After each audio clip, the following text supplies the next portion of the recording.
Ah, je vais juste indiquer là, quel est l'état de la situation aujourd'hui dans les écoles québécoises. OK? Les documents du ministère de l'Éducation disent, je cite, « L'auto-identification est la seule façon de déterminer l'identité de genre d'une personne. » OK? Si l'enfant vous dit ça, c'est vrai, point à la ligne, on discute avec personne, c'est l'enfant qui a le dernier mot, quel que soit son âge. Et ensuite, on fait très peur aux enseignants en disant le refus intentionnel ou persistant de respecter l'identité ou l'expression de genre de l'élève trans ou non-binaire peut être considéré comme une forme de harcèlement ou de discrimination susceptible d'entraîner des conséquences légales. OK? On leur dit, écoutez, si vous vous mettez dans le chemin, là, vous pouvez être poursuivi, c'est le ministère qui vous dit ça.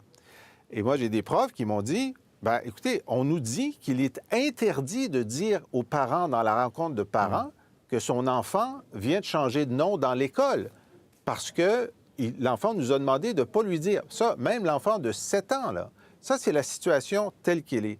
Et vous avez dit, Sébastien, c'est une petite minorité. Oui, c'est une petite minorité d'enfants qui ont des difficultés d'identification de leur genre, ce qu'on appelle la dysphorie. Et il faut être bienveillant avec eux et les accepter. Mais le débat n'est plus là. Le débat est de savoir si les parents doivent être informés quand il y a ce malaise-là et de quelle façon ils ont le droit d'intervenir. Et est-ce qu'au sein de l'école, il y a un principe de précaution qui leur dit « on comprend que tu es mêlé, on va t'accompagner » ou s'il y a plutôt « ah, dès que tu sembles vouloir changer de genre, on va te mettre dans une voie rapide vers ce changement de genre-là que tu vas peut-être regretter plus tard ». C'est ça l'état du débat en ce moment. Et les gens disent, puis c'est ma position, qu'en ce moment, on est dans un genre de transnormativité au lieu d'être dans le principe de précaution.